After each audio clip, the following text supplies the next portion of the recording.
बिहार राज्य का पूर्वी चंपारण जिला एक ऐसा जिला है जो रामायण काल से लेकर गांधी के सत्याग्रह तक के कई इतिहास को अपने अंदर संजोए हुए है। इसी कड़ी में जिला मुख्यालय से करीब 30 किलोमीटर दक्षिण पूर्व में अवस्थित एक ऐसे स्थल की ओर हमारी टीम निकल पड़ी जिसका संबंध रामायण काल से जुड़ा हुआ है।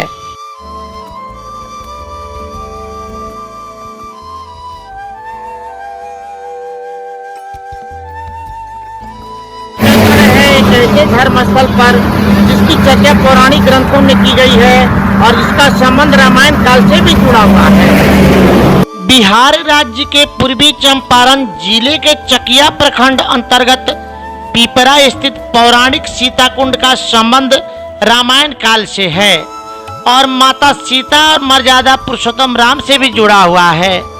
बताया जाता है कि त्रेता युग में इस पवित्र कुंड में स्नान करने के बाद भगवान राम की पत्नी माता सीता ने शिवलिंग स्थापित करके भगवान शंकर की आराधना की थी।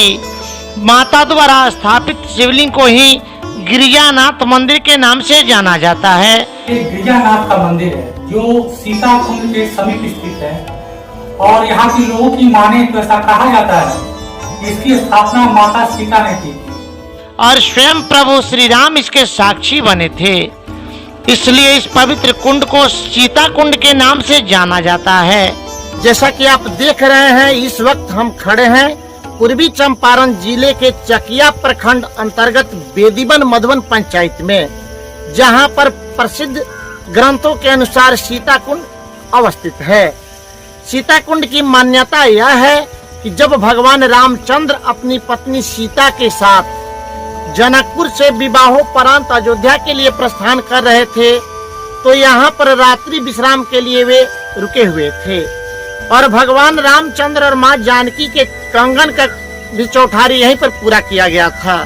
इसकी खुदाई का दिन हालांकि किसी को ज्ञात नहीं है, लेकिन प्राचीन धर्म ग्रंथों के अनुसार त्रेता युग में राजा जनक के भाई कुशध्वज ने इस पवित्र कुंड का निर्माण कराया था। जैसा कि आप देख रहे हैं कि हम लोग पौराणिक कथा में सुनी हुई सीता कुंड के बारे में जानकारी प्राप्त करने के लिए आज हम सीता कुंड पहुंचे हुए हैं और इसके बारे में यहाँ के स्थानीय ग्रामीणों से बात करते हैं कि सीता कुंड में मेला कब कब लगता है, क्या क्या होता है, क्या यहाँ की मान्यता है, क्या है कथा के अनुसार जानने के प्रयास करते हैं। सर, आप यहाँ के स्थानीय निवासी हैं? जी, मेरा नाम जादूलाल पासवान है, मैं यहाँ का स्थानीय निवासी हूँ। सीता कुंड के बारे में आप क्या जानते हैं? सीता कुंड के बारे में हम इतना जानते हैं चूंकि कई ग्रंथों में हमने अध्ययन किया और चूंकि ग्रंथ से जो है इतिहास से चूंकि वंचित रखा गया है इसको, लेकिन यहाँ के मान्यता सब लोग जानते हैं इस चीज को कि भगवान श्री राम जब जनकपुर में माता सीता के साथ जो विवाह हुआ और वहां से बाराती अयोध्या लौटने के क्रम में मां जानकी और भगवान श्री राम के साथ उनके राजा दशरथ सब लोग रात्रि विश्राम यहीं पे किए थे। भारतीय पुरातत्व सर्वेक्षण के दस्तावेज और चंपारण गजेटियर 1860 में भी सीता कुंड का वर्णन मिलता है। स्थापना काल से ही इसमें स्नान करना पवित्र माना जाता रहा है। स्थानीय लोगों में ऐसी मान्यता है कि जब भी क्षेत्र में सूखे की स्थिति होती थी तो यह कुंड जीवन दायिनी का कार्य करती थी। वर्षा नहीं होने पर स्थानीय लोग पवित्र कुंड के जल से प्राचीन गिरिजानाथ मंदिर में शिवलिंग पर सामूहिक रूप से जलाभिषेक करते थे। जलाभिषेक के बाद 1-2 दिन के बाद ही वर्षा शुरू हो जाती थी और किसान खुशहाल हो जाते थे।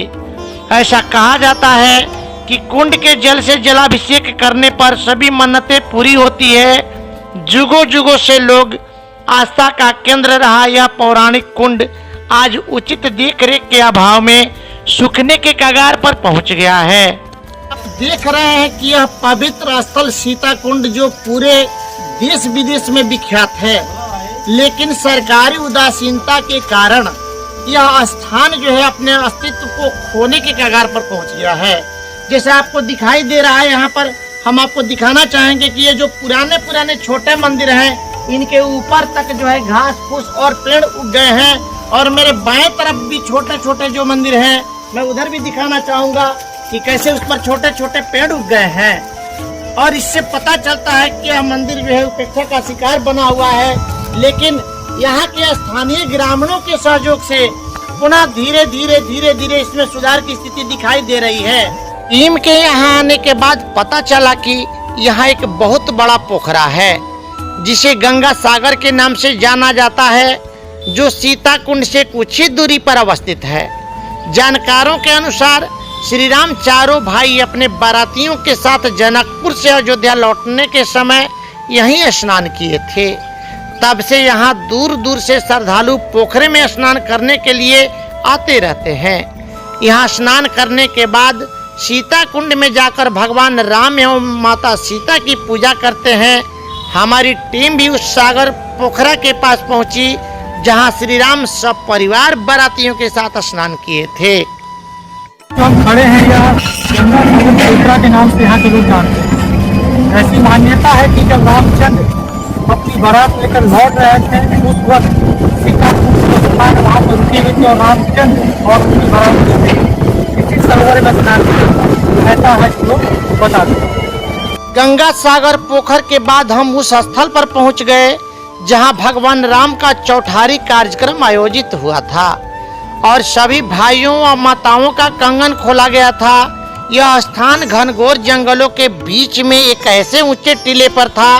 उसी जंगलों के बीच से होकर ऊपर की ओर रास्ता जाता था जहां वेदी बना हुआ था। जानकारों का मानना है कि सनातन धर्म की रीति रिवाज के अनुसार भगवान राम एवं सीता माता की चौठारी की रस्म इसी वेदी वन में हुआ था।